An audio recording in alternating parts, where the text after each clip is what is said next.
बिस्मिल्लाहिर्रहमानिर्रहीम अस्सलाम वालेकुम। Welcome back to my YouTube channel mathematics for fun. आज हम Oxford countdown book 8 third edition chapter number 4 proportion exercise 4 from a question number 1 fill in the blank start करेंगे। First blank हमारे पास है the number of books and their cost are said to be in dash proportion. जैसा कि हमारे पास books ज़्यादा होंगी तो इट्स मीन कि उसके पैसे भी उतनी, टोटल जो कॉस्ट होगी वो भी ज़्यादा होगी।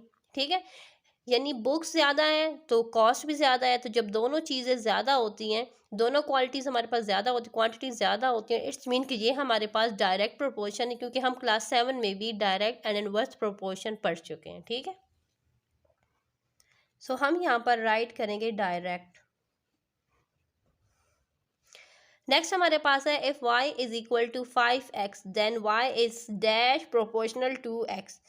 जैसा कि हमें पता है कि ये हमारे पास है डायरेक्ट प्रोपोर्शन। डायरेक्ट प्रोपोर्शन इस वजह से है क्योंकि हमें मालूम है कि y is directly proportion to x, y is equal to constant x।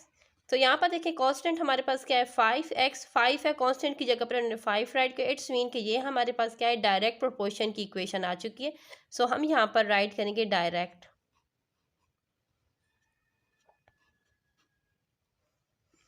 Next हमारे पास है if y is equal to 8/x then y is dash proportional to x। ये हमारे पास है इनवर्स प्रोपोर्शन। यहाँ पर देखें इनवर्स प्रोपोर्शन हमारे पास इस तरीके से होता है कि y is inversely proportion to 1/x। So y is equal to, ये हमारे पास कांस्टेंट है, कांस्टेंट x, तो इसलिए हम कहेंगे ये हमारे पास क्या है inverse proportion.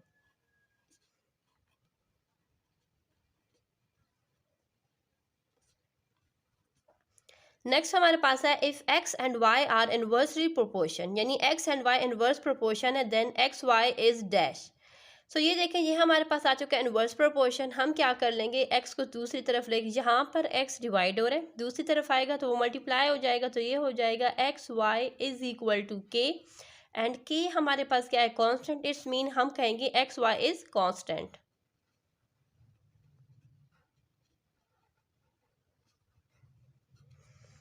The graph represent inverse proportion is always आ, यानी ग्राफ में जब भी हमें इनवर्स प्रोपोर्शन शो होता है तो वो हमेशा कर्व्ड होता है। ठीक है,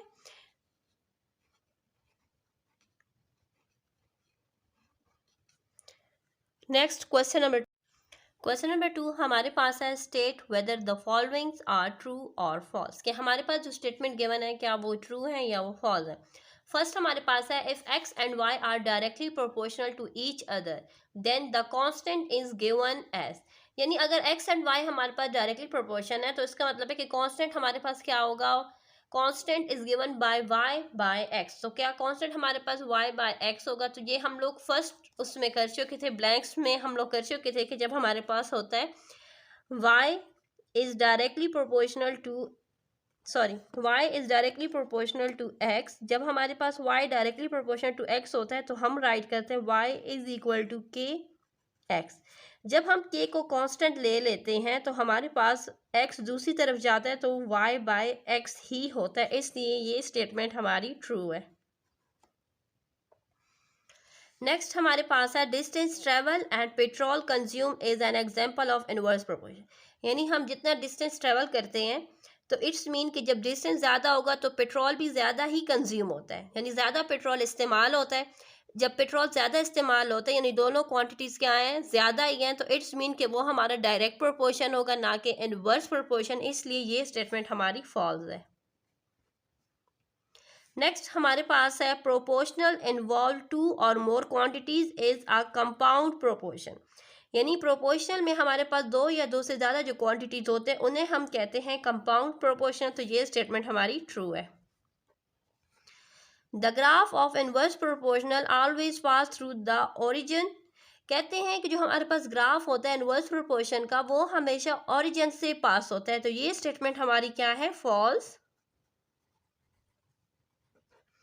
क्योंकि अगर हम पीछे एग्जांपल्स में देखें तो इनवर्स प्रोपोर्शन का जो ग्राफ था वो ओरिजिन से पास नहीं होता। ठीक है, नेक्स्ट हमारे पास है if x and y are directly proportional, अगर x and y directly proportional हैं then y is equal to constant by x।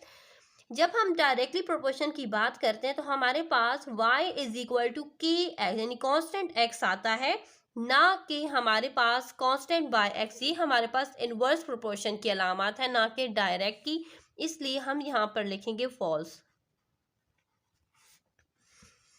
Next हमारे पास है complete the following given table that y is directly proportional to x। यानी यहाँ पर y क्या है, डायरेक्टली प्रोपोर्शनल टू x है।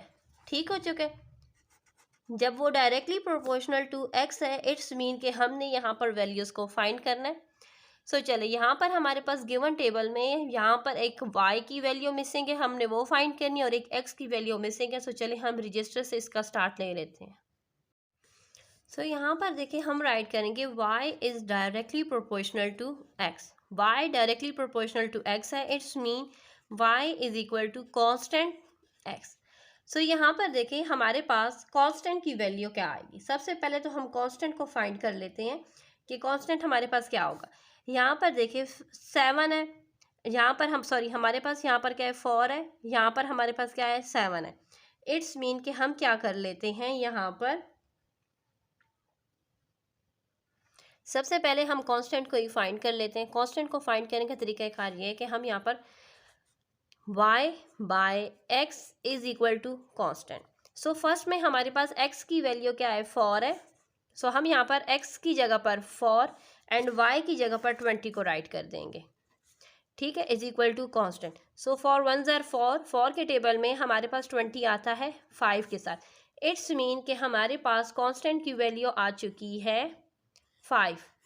कांस्टेंट की वैल्यू 5 आ चुकी है, तो अब हम जो unknown value of x and y है वो अब हम फाइंड कर लेंगे, क्योंकि अब हमारे पास y is equal to 5x हो जाएगा, क्योंकि कांस्टेंट की जगह पर यहाँ पर इस इक्वेशन में हम कांस्टेंट की जगह पर हम 5 पुट कर देंगे। सो पहले हम y की वैल्यू फाइंड कर रहे हैं, तो y इज इक्वल 5x हो जाएगा। गलती से मैंने k राइट कर दिया।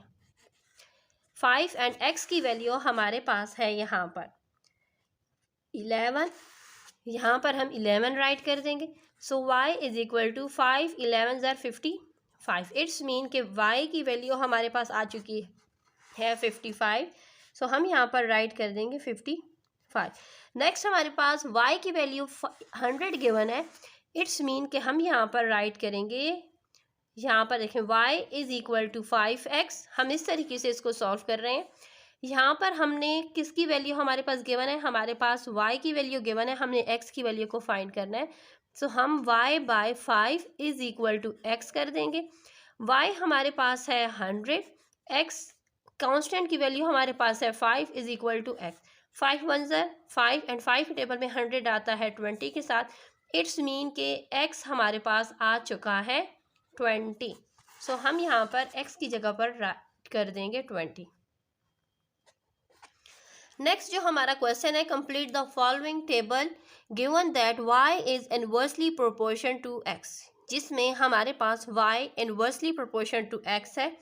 इनवर्सली प्रोपोर्शन से मुराद होता है कि जब हमारे पास x की वैल्यू अगर x की वैल्यू इंक्रीज हो रही है तो y की वैल्यू क्या हो जाएगी, डिक्रीज होगी। यानी टू क्वांटिटीज़ में एक क्वांटिटी इंक्रीज होती है इनवर्स प्रोपोर्शन में, एंड सेकंड क्वांटिटी हमारे पास डिक्रीज होती है, उसकी कीमत कम होती है। ठीक है, सो यहाँ पर देखें x की जो वैल्यूज़ है, पहले 9 है, फिर 27 एंड देन 81 है।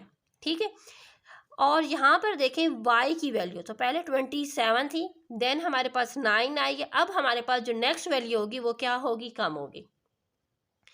सबसे पहले तो मैं आप लोग को डायरेक्ट सॉल्व करना सिखा देती हूँ, फिर उसके बाद हम अकॉर्डिंग टू बुक इसको सॉल्व करेंगे।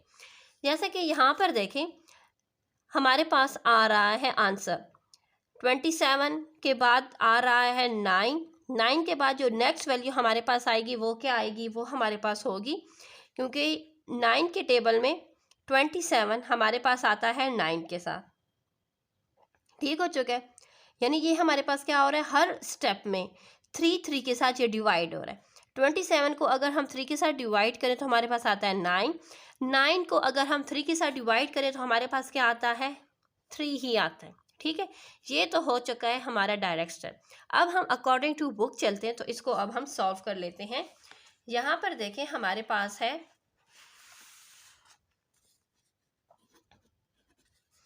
कि y is inversely proportion to x। ठीक हो चुका है। इनवर्सली प्रोपोर्शन से मुराद होता है कि y is equal to constant x। अब हमने क्या करना है, हमने यहाँ पर फाइंड करनी है वैल्यू y की। y की वैल्यू हम तभी फाइंड करेंगे जब हमारे पास कांस्टेंट मालूम होगा।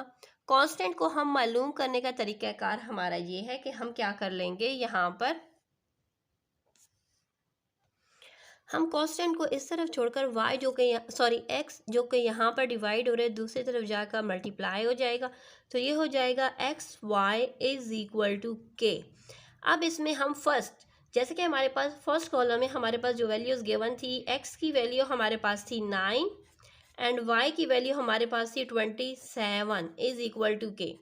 जब हम 9 को 27 के साथ मल्टीप्लाई करेंगे तो हमारे पास आ जाएगा 243। ठीक हो चुका है। इट्स मीन कांस्टेंट की वैल्यू हमारे पास आ चुकी है। अब हम इस वैल्यू के अकॉर्डिंग अब हम नेक्स्ट जो वैल्यू हमसे कही गई है y की वो हम फाइंड कर लेंगे। y की वैल्यू को फाइंड करने के लिए y is equal to constant by x। So y is equal to constant, constant की वैल्यू हमने निकाली है 243 एंड x की वैल्यू हमारे पास क्वेश्चन में गिवन है 81। सो 81 के टेबल में 81 आता है 1 के साथ एंड 243 आता है 3 के साथ। इट्स मीन y की वैल्यू हमारे पास आ चुकी है 3, जो कि मैं आपको आसान तरीके से समझा चुकी। नेक्स्ट क्वेश्चन नंबर 5 पर आ जाते हैं। नेक्स्ट क्वेश्चन नंबर 5 हमारे पास है, a boat cover 15 kilometre in 3 hour. यानी एक बोट है जो कि 15 किलोमीटर का डिस्टेंस कवर करती है 3 आवर्स में। What distance will it cover in 2 hours? यानी 2 घंटों में वो कितना डिस्टेंस कवर करेगी। ठीक है, सो इट्स मीन कि जब टाइम ज़्यादा था तो डिस्टेंस भी उसने ज़्यादा ही कवर किया। यहाँ पर हमारे पास टाइम 2 आवर्स है, इट्स मीन जब टाइम कम होगा तो डिस्टेंस भी वो कम ही कवर करेगी, ट्रेवल करेगी, या डिस्टेंस हमारे पास कम ही होगा। इट्स मीन कि ये हमारे पास क्या है, डायरेक्ट प्रोपोर्शन। क्योंकि डायरेक्ट प्रोपोर्शन में हमारे पास ये होता है कि जब एक क्वांटिटी इंक्रीज होती है तो दूसरी क्वांटिटी भी इंक्रीज होती है, जब एक क्वांटिटी डिक्रीज होती है तो दूसरी क्वांटिटी भी डायरेक्टली डिक्रीज होती है। तो इट्स मीन कि ये हमारा क्या है, डायरेक्ट प्रोपोर्शन है। सो चलिए हम इसको रजिस्टर से स्टार्ट करते हैं। जैसा कि हमारे पास दो चीज़ें गिवन है, एक हमारे पास है डिस्टेंस, दूसरा हमारे पास क्या है, टाइम। सो हम यहाँ पर राइट करेंगे टाइम। टाइम हमारे पास गिवन है आवर्स में एंड डिस्टेंस हमारे पास गिवन है किलोमीटर में। जब हमारे पास टाइम था 3 आवर तो हमारे पास जो डिस्टेंस था वो हमारे पास था 15 किलोमीटर। जब हमारे पास टाइम हुआ है 2 आवर तो हमारे पास जो डिस्टेंस है वो हमने फाइंड करना, तो जो चीज़ हमने फाइंड करनी है हम उसको एक्स के साथ एज अ रिप्रेजेंट कर देंगे। ठीक हो जाएगा। जैसा कि हमारे पास टाइम ज़्यादा था यानी 3 से 2 आवर पर आया है, इट्स मीन कि ये हमारा क्या है, डायरेक्ट प्रोपोर्शन। जब 3 आवर से 2 आवर पर आए इट्स मीन कि हमारे पास जो डिस्टेंस होगा वो 15 से क्या होगा, लेस होगा। इसलिए अब हम राइट करेंगे एज अ इक्वेशन में। सो 3/2 इज इक्वल टू 15/x। हमने इसको अब एज अ इक्वेशन राइट कर दी है। अब हम इस इक्वेशन की हेल्प से जो हमारे पास अननोन डिस्टेंस है हम वो फाइंड करेंगे। अब हम क्या कर लेंगे, यहाँ पर क्रॉस मल्टीप्लाई। ठीक है, एक एक स्टेप को फोकस करना है, अंडरस्टैंड करना है, समझना है, ताकि कमेंट्स बॉक्स में आप लोग की जो आती हैं कमेंट्स कि हमें दोबारा समझा दें, तो वीडियो एक बार जो अपलोड हो जाती है तो अपलोड होने के बाद दोबारा उसमें एडिटिंग नहीं हो सकती। ठीक है, सो इसलिए यहाँ पर देखें हम क्या कर लेंगे, पहले हम इसको एज ए इक्वेशन राइट कर देंगे। अब आप लोग कहेंगे कि मैंने ये एरो नीचे की तरफ यूँ क्यों लगाए, नीचे की तरफ इसलिए हमने डाउनवर्ड लगाए हैं क्योंकि यहाँ पर हमारे पास टाइम था 3 से ये क्या हुआ है 2 आवर। अगर टाइम इंक्रीज होता है तो हम एरो चेंज कर लेंगे। यहाँ पर देखिए हमारे पास टाइम 3 से हमारे पास 2 आए, इसलिए हम लोग 3/2 एंड 15/x राइट करेंगे। अब हम क्रॉस मल्टीप्लाई कर देंगे। क्रॉस मल्टीप्लाई इस तरीके से करेंगे कि x 3 के साथ मल्टीप्लाई हो जाएगा एंड 2 15 के साथ मल्टीप्लाई कर देंगे। तो जब 3 के साथ x मल्टीप्लाई होगा तो ये हो जाएगा 3x इज इक्वल टू 15 × 2। हमें x की वैल्यू चाहिए, हमें x चाहिए, तो हम क्या कर लेंगे, x के साथ जो भी नंबर मल्टीप्लाई या डिवाइड हो रहा है इक्वेशन के दूसरी तरफ ले जाएंगे। जब इक्वल की दूसरी तरफ इसको लेकर जाएंगे तो x के साथ 3 मल्टीप्लाई हो रहा है, इट्स मीन कि ये दूसरी तरफ आकर क्या हो जाएगा, 15 मल्टीप्लाई बाई 2 के साथ डिवाइड हो जाएगा। अब यहाँ पर देखिए हमारे पास क्या हो रही है, कटिंग हो रही है, क्योंकि 3 के टेबल में 3 1s है 3, एंड 3 के टेबल में 15 हमारे पास आता है 5s है, 3 5s are 15। अब हमने क्या करना है, 5 को 2 के साथ मल्टीप्लाई कर देना है, 5 2s are हमारे पास आ जाएगा 10। इट्स मीन कि हमारे पास जो डिस्टेंस है जो कि कवर हुआ है 2 आवर्स में, वो हमारे पास है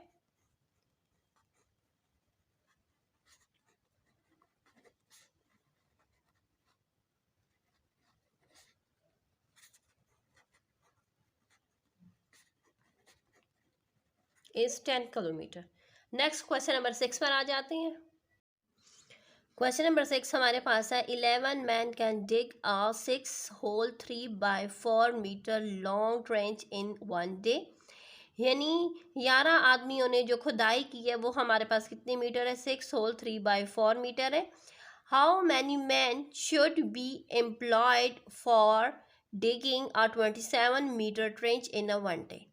यानी अगर हमने 27 मीटर खुदाई करनी है तो इसके लिए हमें कितने आदमियों की ज़रूरत होगी ताकि वो एक ही दिन में हमें 27 किलोमीटर खुदाई कर दें। ठीक है, सो इट्स मीन कि जब हमारे पास क्या होगा, डिस्टेंस ज़्यादा होगा, 27 किलोमीटर होगा, इट्स मीन कि जब एक ही दिन में खुदाई करवाएं तो इट्स मीन हमें बंदे भी उतने ही ज़्यादा रिक्वायर होंगे। सो ये भी हमारा क्या है, डायरेक्ट प्रोपोर्शनल है। सो चले हम अपने रजिस्टर से इसका स्टार्ट लेते हैं। सो हम इस तरीके से इसको स्टार्ट करेंगे कि यहाँ पर हम लिख देंगे मैन, एंड यहाँ पर हम लिख देंगे ट्रेंच, यानी जो हमसे खुदाई कहा गई है करने को।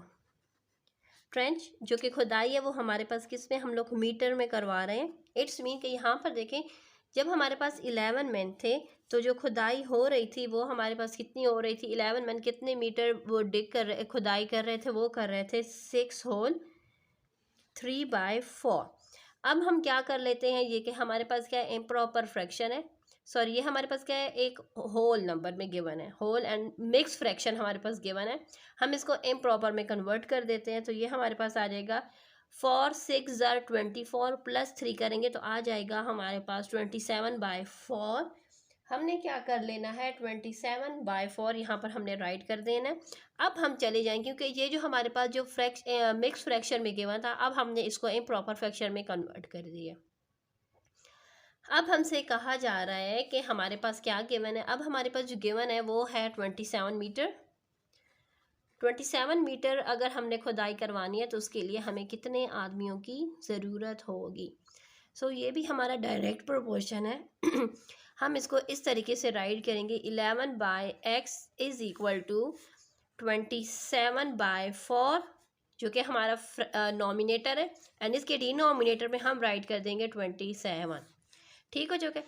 अब हम क्या कर देंगे, जैसे कि 27 हमारा डिनोमिनेटर, तो हम इसको आसान कर लेते हैं, क्योंकि हमारी कोशिश यही होती है कि हम अपने क्वेश्चन के सोल्यूशन को इतना आसान करें ताकि देखने वाले हर सब्सक्राइबर को आसानी से अंडरस्टैंड करने में कोई भी प्रॉब्लम ना हो।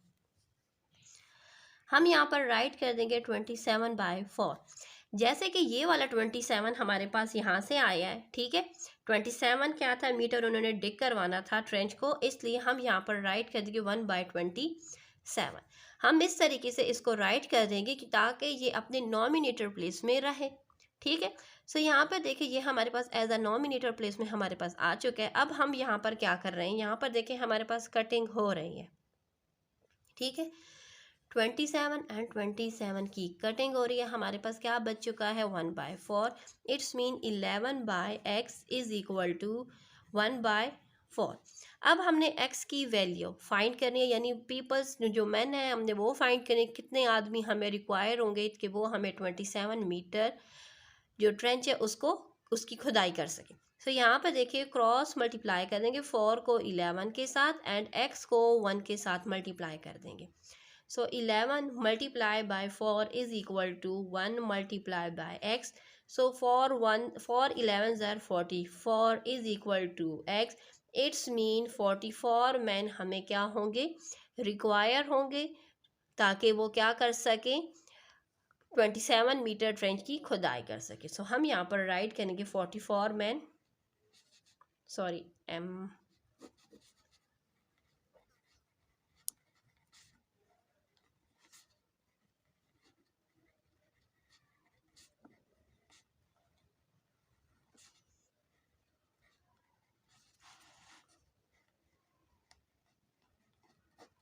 ठीक है जो कि। अब हम नेक्स्ट क्वेश्चन नंबर 7 पर आ जाते हैं।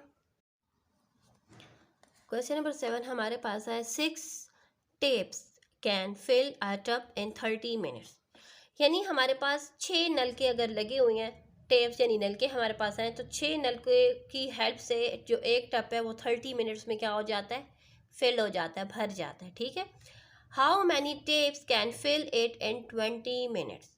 यानी अब यहाँ पर 30 मिनट से 20 मिनट यानी ज़्यादा टाइम से कम टाइम की बात की जा रही है। जब हमारे पास टाइम कम गिवन है और हमने यानी 20 मिनट्स में एक टब को फिल करना है, इट्स मीन कि हमें जो टाइम कम है तो नल के ज़्यादा होने चाहिए, टेप ज़्यादा होंगी तब जाकर वो टब फिल होगा, ठीक है।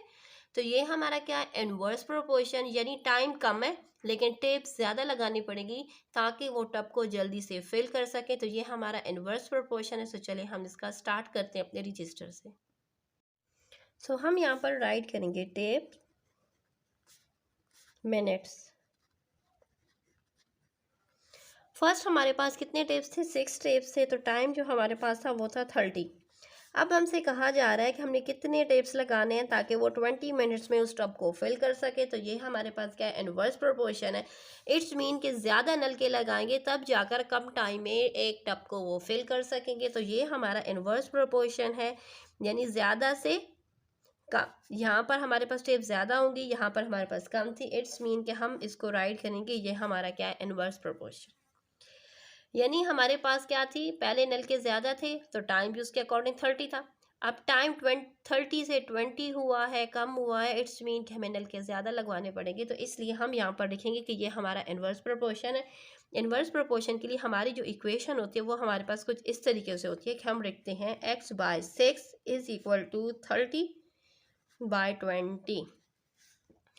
जैसे कि डायरेक्ट प्रोपोर्शन में x हमारा नॉमिनेटर में आता है, लेकिन इनवर्स प्रोपोर्शन में हमारे पास जो अननोन वैल्यू होती है वो हमारे, सॉरी, डायरेक्ट प्रोपोर्शन में अननोन वैल्यू जो कि हमने फाइंड करनी होती है वो हमारे डिनोमिनेटर में होती है। एंड इनवर्स प्रोपोर्शन जो कि हमारा ये क्वेश्चन है इनवर्स प्रोपोर्शन के अकॉर्डिंग, तो इनवर्स प्रोपोर्शन में हमारे पास अननोन वैल्यू हमेशा हम नॉमिनेटर में राइट करते हैं, ठीक हो जाएगा। आप लोगों ने ये बात अपने जहन में रखनी है कि जब हमारे पास डायरेक्ट प्रोपोर्शन होगा इट्स मीन कि unknown value is in denominator place, but whenever there is a inverse proportion, so in inverse proportion the unknown value that we are going to find, we have to put it in a nominator place. So now let's start it. यहाँ पर देखें हमारे पास x/6 आ चुका है is equal to 30/20। बाकी हमारे steps same होंगे, सिर्फ और सिर्फ हमारे पास ये होगा कि अननोन वैल्यू इनवर्स प्रोपोर्शन की नॉमिनेटर प्लेस पर होगी। अब हम क्रॉस मल्टीप्लाई कर देंगे 20 को x के साथ एंड 6 को हम 30 के साथ मल्टीप्लाई कर देंगे। सो ये हमारे पास आ जाएगा 20 multiply by x is equal to 30 multiply by 6। जैसा कि हमें सिर्फ और सिर्फ x चाहिए, अननोन टर्म चाहिए, तो x के साथ जो 20 मल्टीप्लाई हो रहा है इक्वल की दूसरी तरफ जाकर वो डिवाइड हो जाएगा। सो हम राइट करेंगे x is equal to 30 multiply by 6 divided by 20, ठीक हो गया। अब देखें हमारे पास कटिंग हो रही है, कटिंग इस तरीके से हो रही है कि 10 के टेबल में 20 आता है 2 के साथ एंड 30 आता है 3 के साथ। ये 10 के टेबल में इन दोनों की कटिंग हो गई है। अभी भी मज़ीद कटिंग हो रही है क्योंकि 2 के टेबल में 2 आता है 1 के साथ एंड 6 आता है 2 के टेबल में 3 के साथ। सो हमारे पास अब कटिंग करने को कुछ बचा नहीं है, तो इट्स मीन हम 3 को 3 के साथ मल्टीप्लाई कर देंगे। 3 multiply by 3 is equal to 9।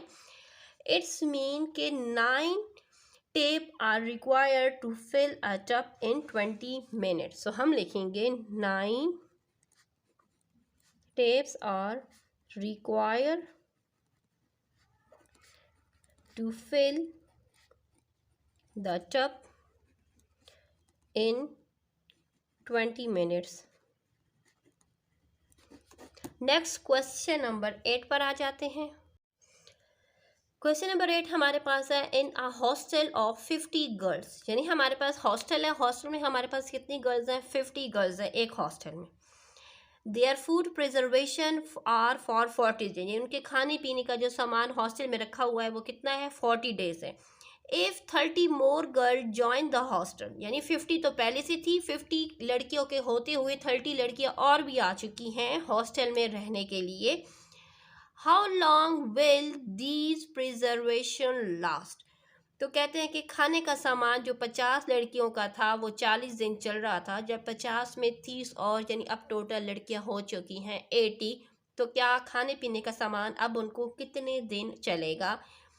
It's mean कि यहाँ पर देखें ये हमारा इन्वर्स प्रोपोर्शन है, यानी लड़कियां थी पहले 50 लड़कियों के खाने का सामान 40 दिन चल रहा था, जो उनके पास कीमत था वो 40 दिन तक चल रहा था। अब लड़कियां हो चुकी हैं ज़्यादा, 80 लड़कियां अब हो चुकी हैं, क्योंकि 50 ये थी, 50 में 30 मोर की हैं तो वो हो चुका है 80।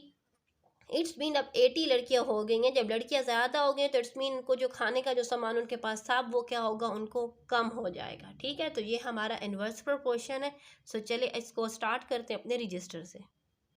हम क्वेश्चन नंबर 8 को अब स्टार्ट करते हैं। यहाँ पर देखें हम लिखेंगे गर्ल्स इज इक्वल डेज। जैसे कि गर्ल्स हमारे पास थी 50, तो उनका जो राशन था वो चल रहा था 40 डेज तक। ठीक हो गया। अब गर्ल्स हो गई हैं 50 में ऐड हुई हैं 30 मोर, इट्स मीन कि अब हमारे पास जो लड़कियां हैं वो हो चुकी हैं 80। ठीक है, तो 80 लड़कियों के लिए अब वो राशन कितने दिन चलेगा। सो ये हमारा क्या है, इन्वर्स प्रोपोर्शन है। सो हम इस तरीके से इसको राइट करेंगे कि 50/80 is equal to x by 40। अब यहाँ पर हम क्रॉस मल्टीप्लाई कर देंगे, 50 को हम मल्टीप्लाई कर देंगे 40 के साथ, एंड 80 को हम मल्टीप्लाई कर देंगे x के साथ। हमें x चाहिए, इट्स मीन कि x के साथ जो 80 मल्टीप्लाई हो रहा है इक्वल के दूसरी तरफ आकर वो डिवाइड हो जाएगा। ठीक है, so 50 multiply by 40 is equal to x divided by, यहाँ पर हम 80 के साथ इसको डिवाइड कर देंगे। अब यहाँ पर हमारे पास कटिंग हो रही है। कटिंग इस तरीके से हो रही है कि 40 के टेबल में 41 ज़र 40, 40 के टेबल में 80 आता है 2 के साथ, तो ये कटिंग हो गई। अब मज़ीद कटिंग हो रही है, 2 के टेबल में 2 1 ज़र 2 एंड 50 आता है हमारे पास 25 के साथ। इट्स मीन कि हमारे पास x इज़ इक्वल टू 25, यानी जो खुराक हमारे पास या जो राशन हमारे पास चल रहा था पहले 50 लड़कियों के लिए 40 डेज, अब जब लड़कियां 80 हो गई हैं तो इट्स मीन अब वो हमारे पास चलेगा 25 डेज। ठीक हो गया।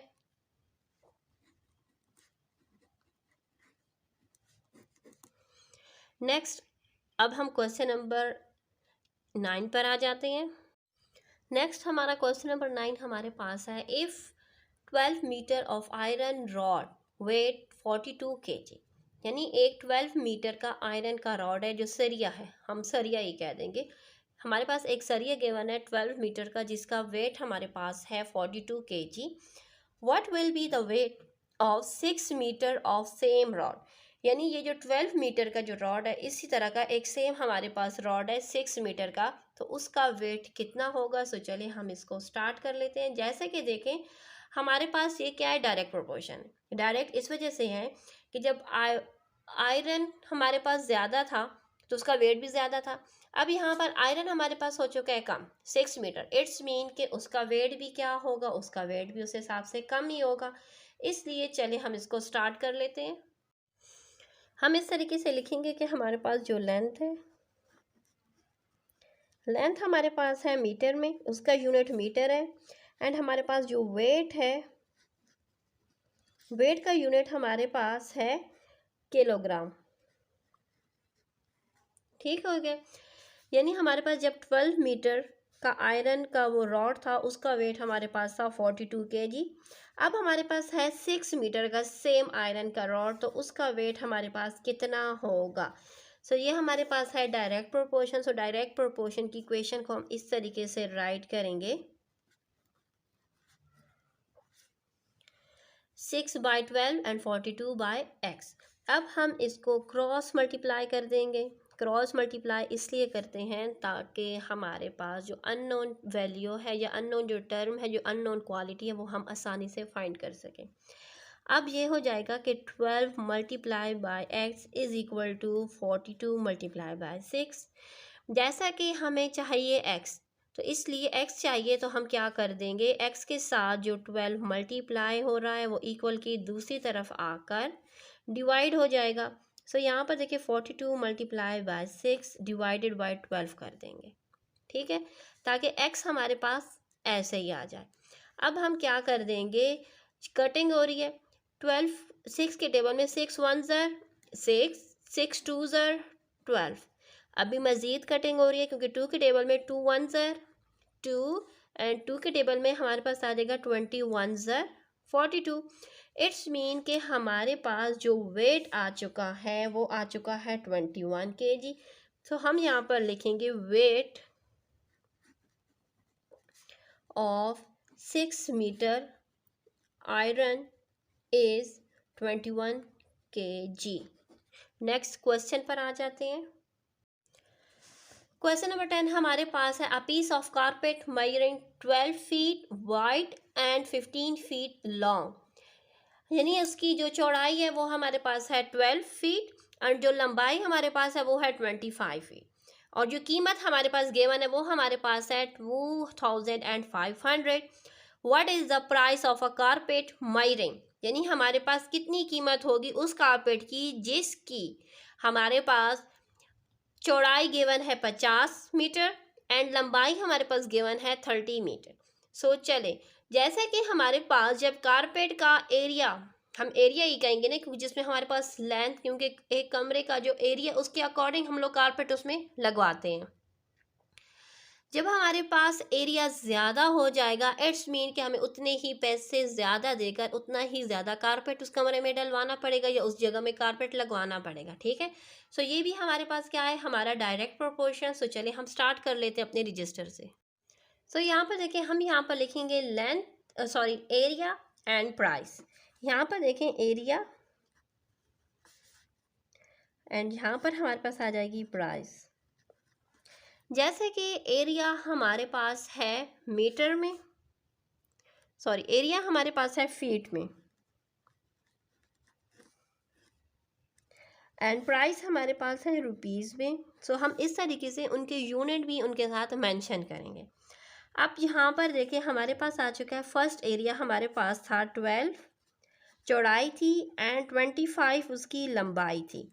सो इट्स मीन 12 को 25 के साथ जब हम मल्टीप्लाई करेंगे तो हमारे पास आ जाएगा 300। यानी 300 टोटल जब एरिया था तो उसकी कीमत थी 2500। अब हमसे कहा जा रहा है कि हमारे पास 50/30 यानी 50 फीट उसकी विड्थ है एंड 30 फीट उसकी क्या है, लेंथ है। हम पहले इनको आपस में मल्टीप्लाई कर देते हैं ताकि हमारे पास एरिया आ जाए। एरिया हमारे पास आ जाएगा 1500, ठीक है। जैसे कि हमें एरिया का फार्मूला मालूम है, एरिया का फार्मूला हमारे पास होता है लेंथ मल्टीप्लाई बाय ब्रेथ। सो यहाँ पर देखिए लेंथ एंड ब्रेथ को हमने मल्टीप्लाई किया ताकि हमारे पास एरिया आसानी से आ जाए। तो हमने इसकी, यानी हमारे पास जब एरिया ज़्यादा होगा इट्स मीन के कारपेट की जो प्राइस होगी वो हमें ज़्यादा देनी पड़ेगी। तो ये हमारा क्या है, डायरेक्ट प्रोपोर्शन है। सो हम इस तरीके से अब इसकी इक्वेशन को राइट करेंगे कि 300/1500 इज इक्वल टू 2500/x। अब हम क्या करेंगे, इसको क्रॉस मल्टीप्लाई कर देंगे ताकि x की वैल्यू को आसानी से फाइंड कर सकें। 300 को x के साथ एंड 2500 को 1500 के साथ मल्टीप्लाई कर देंगे। सो ये हमारे पास कुछ इस तरीके से हो जाएगा।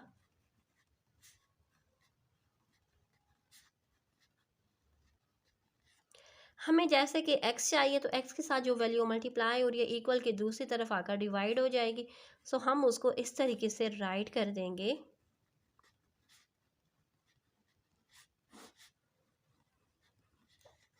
यहाँ पर देखें 2 0 इसके कट गए, 2 0 इसके कट गए। 3 के टेबल में आ जाएगा हमारे पास 3 1 ज़र 3 एंड 3 के टेबल में 15 आता है 5 के साथ। इट्स मीन हम 5 को x is equal to 2500 multiply by 5 करेंगे तो हमारे पास आंसर आ जाएगा रुपीज़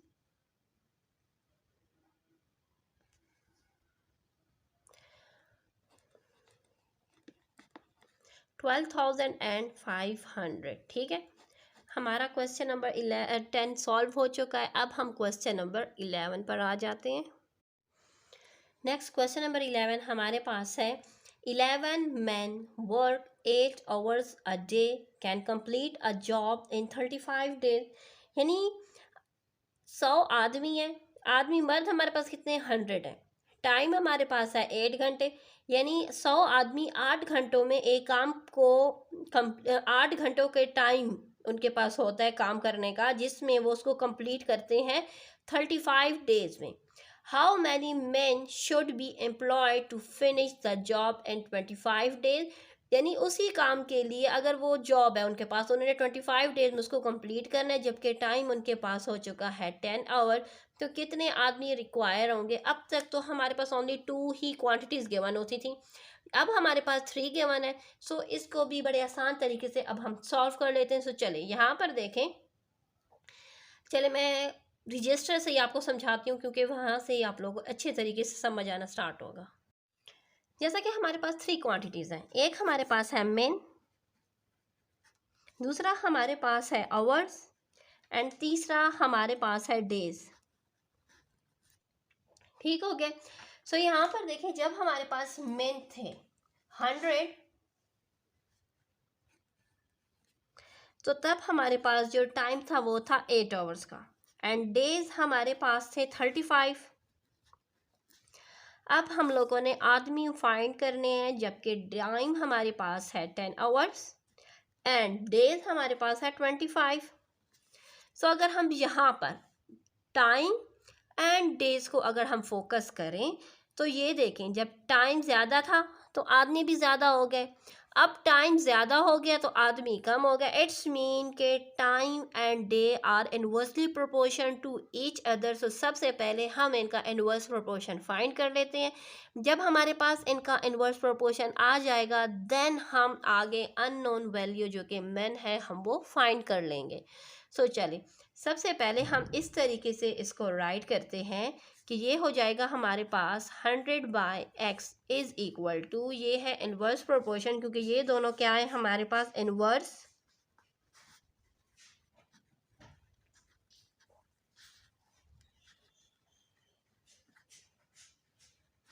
क्योंकि ये हमारे पास inverse proportion to each other है, तो इट्स मीन हम इनको इस तरीके से राइट करेंगे कि 10 by 8 is equal to 35, sorry 25 by 35 write कर देंगे, क्योंकि जब 10 आवर्स थे तो 25 ही हमारे पास आदमी थे, जब 8 हुए हैं तो हमारे पास 35 हो गए हैं।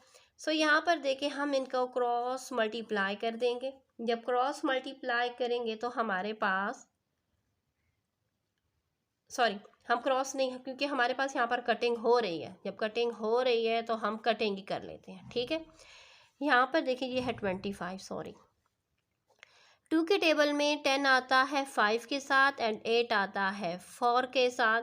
सो यहाँ पर देखें 2 के टेबल में इन दोनों की कटिंग हो चुकी है, अब इन दोनों की कटिंग होगी 5 के टेबल में, क्योंकि 5 के टेबल में 25 आता है 5 के साथ एंड 35 आता है 7 के साथ। इट्स मीन हम क्या कर लेंगे, 5 को 5 के साथ मल्टीप्लाई करेंगे तो आ जाएगा हमारे पास 25, एंड 4 को 7 के साथ मल्टीप्लाई करेंगे तो आ जाएगा हमारे पास 28। अब हमने क्या कर लेना, अब हम यहाँ पर इसको इस तरीके से सॉल्व करेंगे, क्योंकि अब यहाँ पर हमारे पास क्या हो जाएगा, अब ये हो चुका है एक दूसरे के डायरेक्ट प्रोपोर्शन। ये दोनों इन्वर्स प्रोपोर्शन थे, लेकिन इनके इन्वर्स प्रोपोर्शन से जो वैल्यू हमारे पास आई है वो हमारे पास क्या हो जाएगी, डायरेक्टली प्रोपोर्शन टू मैन हो जाएगी। ठीक हो जाएगा। सो यहाँ पर देखें, हम इस तरीके से करेंगे कि यहाँ पर हम इसको पहले क्रॉस मल्टीप्लाई कर देंगे, क्रॉस मल्टीप्लाई करेंगे तो आ जाएगा 100 multiply by 28 is equal to 25 multiply by x. हम क्या कर लेंगे, हमें x चाहिए तो इट्स मीन हम 100 multiply by 28 divided by 25 is equal to x कर देंगे। यहाँ पर हमारे पास कटिंग हो रही है। 25 के टेबल में 25 आता है हमारे पास 1 ज़र एंड 100 आता है 4 ज़र।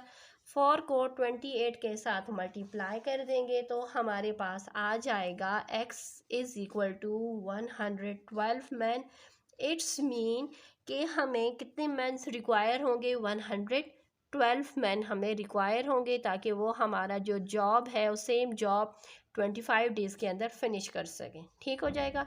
नेक्स्ट क्वेश्चन नंबर 12 पर आ जाते हैं। क्वेश्चन नंबर 12 हमारा बहुत ही आसान एंड इंटरेस्टिंग क्वेश्चन है, सेम क्वेश्चन नंबर 3 एंड 4 की तरह ही है। चलिए हम उसको स्टार्ट कर लेते हैं।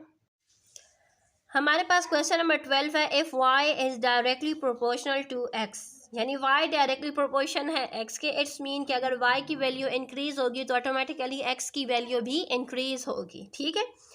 फाइंड द कांस्टेंट के, हमने कांस्टेंट की वैल्यू को फाइंड करना है, जबकि हमारे पास y है 9 एंड x हमारे पास है 6। ठीक है। नेक्स्ट हमारे पास है give the equation expressing y in the term of x, यानी हम लोगों ने एक इक्वेशन बनानी है जिसमें हम लोगों ने y एंड x को इन द टर्म्स में राइट करना है इक्वेशन में। ठीक हो जाएगा।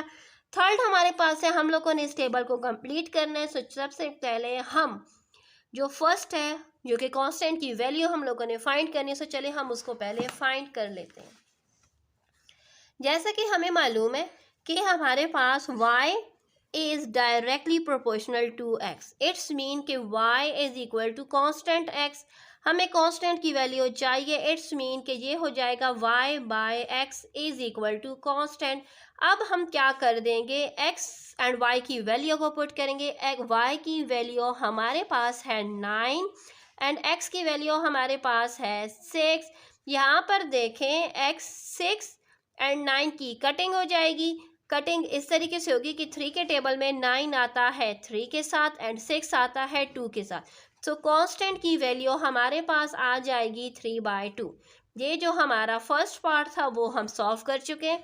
अब हम इसके बी पार्ट पर आ जाते हैं। उसमें हमारे पास है give an equation expressing y in the term of x। सो हम इस तरीके से राइट करेंगे। यहाँ पर देखिए इस इक्वेशन में वैल्यूज़ को पुट करेंगे। So y is equal to constant की जगह पर 3/2 लिख देंगे एंड x को एज इट इज़ राइट कर देंगे। ठीक हो गया। ये अब हमारे पास आ चुकी है वैल्यूज़। अब हम अपना पार्ट नंबर सी जो कि है अब हम उसको सॉल्व करते हैं। पार्ट नंबर सी में हमारे पास है गिव द टेबल बिलो। हमारे पास complete the given tables. Table में हमारे पास ये हो रहा है कि जैसा कि मैंने कहा था कि ये डायरेक्ट प्रोपोर्शन, इट्स मीन इसमें x की वैल्यू भी इंक्रीज होगी एंड y की वैल्यू भी इंक्रीज होगी। जैसे कि x की वैल्यू पहले थी 2 6, फिर यहाँ पर हमने ये फाइंड करनी है, फिर 14 18। इसी तरीके से y की वैल्यू पहले थी 3 9 15 अननोन एंड 27। इट्स मीन कि दोनों वैल्यू क्या हो रही है, आर इंक्रीजिंग। तो हम क्या करेंगे, हमने फाइंड करनी है अननोन वैल्यू। सो अननोन वैल्यू को अब हम फाइंड कर लेते हैं। सबसे पहले हम x की वैल्यू को फाइंड कर लेते हैं। सो मैं यहाँ पर ही x की वैल्यू को फाइंड करती हूँ, जबकि y की वैल्यू हमारे पास है 15। सो यहाँ पर देखिए हम x की वैल्यू को इस तरीके से फाइंड करेंगे कि हमारे पास इक्वेशन हो जाएगी y by k is equal to x। यानी अगर हम इस तरीके से अपनी इक्वेशन को रखें तो तब जाकर ही हमारी वैल्यूज़ आसानी से पुट होगी। या चलिए छोड़े, हम क्या कर लेते हैं, सबसे पहले हमारे पास जो वैल्यू गिवन है y is equal to k by x, हम इसी की हेल्प से इसको सॉल्व कर लेते हैं।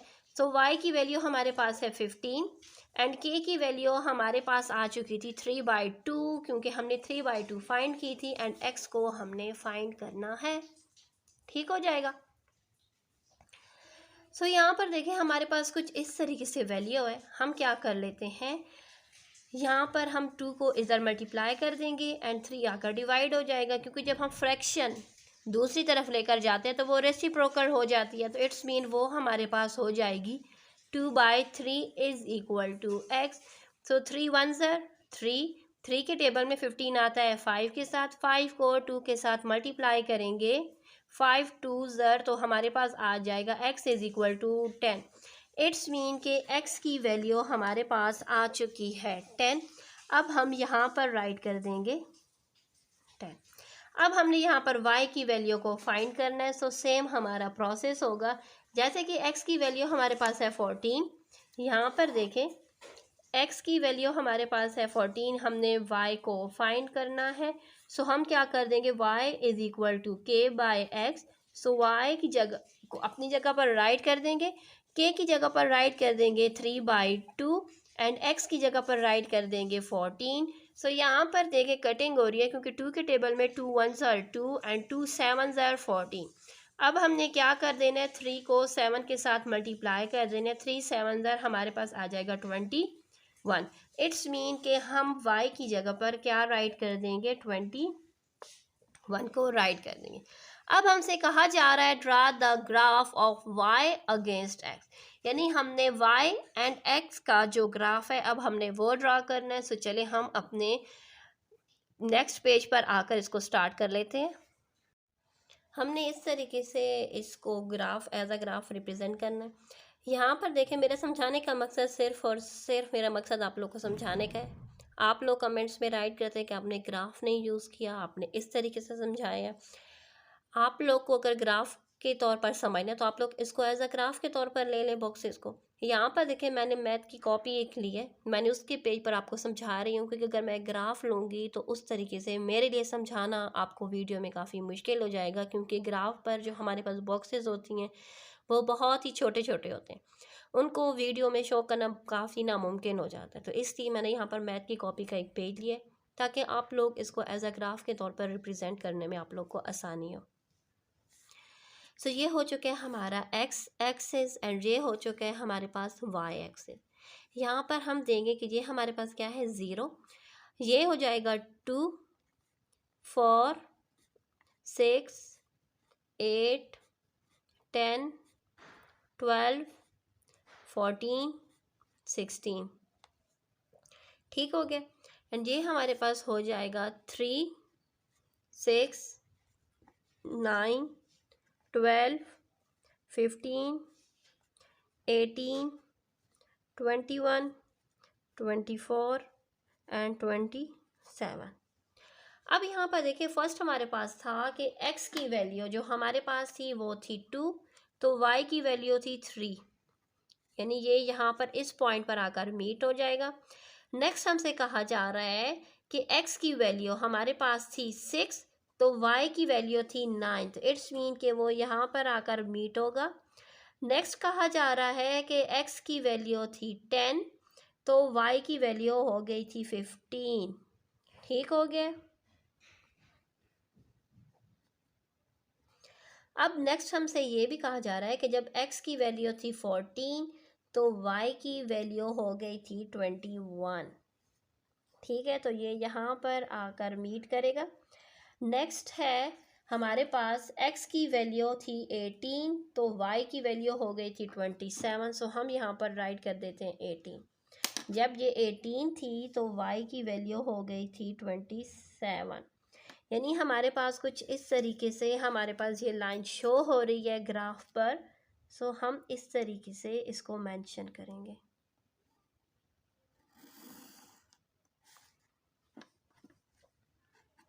यानी जब भी हमारे पास डायरेक्ट प्रोपोर्शन होता है तो उसमें हमारे पास जो लाइन आती है वो बिल्कुल स्ट्रेट इस तरीके से आती है, ठीक है। अब हम चले जाते हैं क्वेश्चन नंबर 13 पर, जो कि लास्ट क्वेश्चन है हमारी एक्सरसाइज 4 का।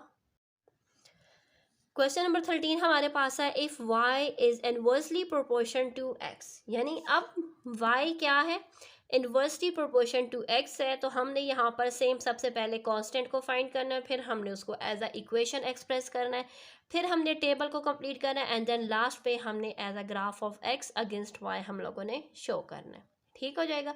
सो चलिए सबसे पहले हम फर्स्ट पार्ट जो कि हमारे पास है हम उसी को ही सॉल्व कर लेते हैं, यहीं पर ही इसको सॉल्व कर लेते हैं। सो यहाँ पर देखें हमारे पास जो चीज़ें गिवन है, सबसे पहले तो हमें गिवन है, हम लोगों ने सबसे पहले तो ये राइट कर देना है कि ये हमारे पास क्या है, y is inversely proportion to x। It's mean कि y is equal to constant by x। ये हमारे पास एक इक्वेशन आ गई है। इसी इक्वेशन की हेल्प से हम आगे अब सॉल्व करेंगे। अब हमसे कहा जा रहा है कि हमने y हमारे पास है 100 एंड x हमारे पास है 2। इट्स मीन कि हमने अब फाइंड कर लेनी है कांस्टेंट की वैल्यू। सो कांस्टेंट की वैल्यू हम इस तरीके से फाइंड करेंगे, हम इसमें वैल्यूज़ को पुट कर देंगे, या चलिए हम एक स्टेप यहीं पर ही एक्सपेंड कर देते हैं कि हमारे पास कांस्टेंट को हमने फाइंड करना है। इट्स मीन कांस्टेंट के साथ x जो डिवाइड हो रहा है इक्वल की दूसरी तरफ जाएगा, तो ये हो जाएगा xy is equal to k। अब हमने इसके अंदर वैल्यूज़ को पुट कर देना है। सो वैल्यूज़ को पुट करेंगे तो x की जगह पर 2, y की जगह पर 100 इज़ इक्वल टू k लिख देंगे। सो इट्स मीन के कांस्टेंट की वैल्यू हमारे पास आ चुकी है 200। उसका ए पार्ट हम कर चुके हैं। अब बी पार्ट में हमने उसको एज ए एक्सप्रेस करना है। सो हम राइट करेंगे x एंड y, सॉरी यहाँ पर हम लिखेंगे इस इक्वेशन में। So y is equal to 200 by x। ठीक हो जाएगा। अब हमने क्या करना है, अब हमने थर्ड पार्ट, ये हमारा हो चुका है ए पार्ट यहाँ तक, ये हमारा है बी पार्ट। अब हमने जो सी है जिसमें हम लोगों ने वैल्यूज़ को फाइंड करना है, सो चलिए अब हम उन वैल्यूज़ को फाइंड कर लेते हैं। सो जैसे कि हमारे पास x है, x की वैल्यू हमारे पास है 4, तो y को हम लोगों ने फाइंड करना है, और दूसरा हमारे पास y की वैल्यू है 20 एंड x की जो वैल्यू है अब हमने उसको फाइंड करना है। सो चलिए हम सबसे पहले फाइंड कर लेते हैं y की वैल्यू को। सो y की वैल्यू को हम फाइंड इस तरीके से करेंगे, इस इक्वेशन की हेल्प से k बाय x कर देंगे। यहाँ पर देखें y हमारे पास फाइंड करना है, x k की वैल्यू, कांस्टेंट की वैल्यू 200 हमने यहाँ से निकाली थी, एंड x की वैल्यू क्वेश्चन में गिवन है 4। अब यहाँ पर देखें ये कटिंग हो रही है, कटिंग इस तरीके से हो रही है कि 4 के टेबल में 4 1s are 4 एंड 4 के टेबल में ये आता है 50 के साथ 200। इट्स मीन के y की वैल्यू हमारे पास आ चुकी है 50। ठीक हो गया। सो अब हम यहाँ पर y की जगह पर 50 राइट कर देंगे। अब इसी तरीके से हमारे पास यहाँ पर क्या है, y की वैल्यू 20 है, तो x की वैल्यू को हमने फाइंड करना है। उसका भी सेम यही प्रोसेस है कि हम लोगों ने y की वैल्यू हमारे पास है, अब ये उसका नेक्स्ट पार्ट करें, y की वैल्यू हमारे पास है 20। सो हमने x को फाइंड करना है, हम इसी इक्वेशन में फाइंड करेंगे। So y is equal to के वाई एक्स। y हमारे पास है 20, k हमारे पास है 200 बाय x। हमें x चाहिए, सो हम क्या कर लेते हैं, अपनी इक्वेशन को इस तरीके से राइट कर देंगे कि यहाँ पर देखें, जैसा कि हमने फाइंड किया था इसको एज अ कांस्टेंट, सो हम इसको यूँ भी लिख सकते हैं। यहाँ पर देखें constant is equal to x by y। So x को फाइंड करना है तो हम कर देंगे constant by y is equal to x। ठीक हो जाएगा। यानी हम इस तरीके से अब x की वैल्यू को फाइंड कर देंगे। अब इसके अंदर हम वैल्यूज़ को पुट करेंगे तो k की जगह पर 200 एंड y की जगह पर हम 20 राइट कर देंगे। सो हमारे पास यहाँ पर कटिंग हो रही है, 20 1s are 20 एंड 20 के टेबल में ये आ जाएगा 10 के साथ। इट्स मीन कि x की वैल्यू हमारे पास आ चुकी है 10। ठीक हो जाएगा। सो हम यहाँ पर राइट कर देंगे 10। अब पार्ट नंबर डी इसका सॉल्व करते हैं। Draw the graph by y against x।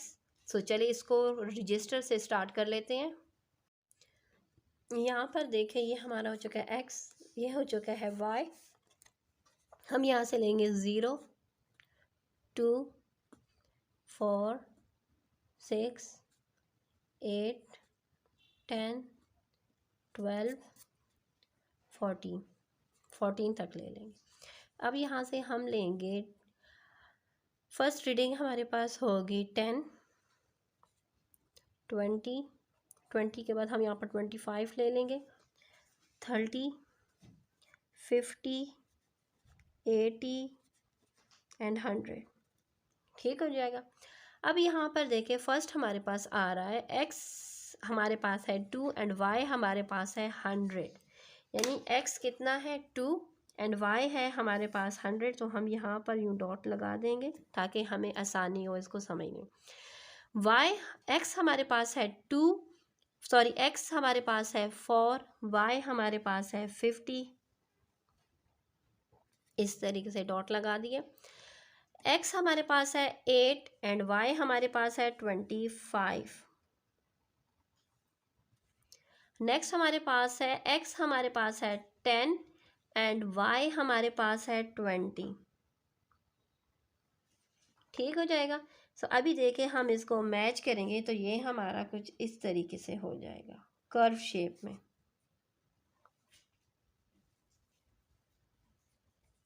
ठीक है।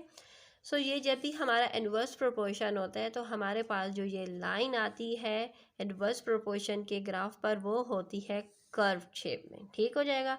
इसके साथ हमारी एक्सरसाइज फॉर कंप्लीट हो चुकी है। तब तक के लिए अल्लाह हाफिज़।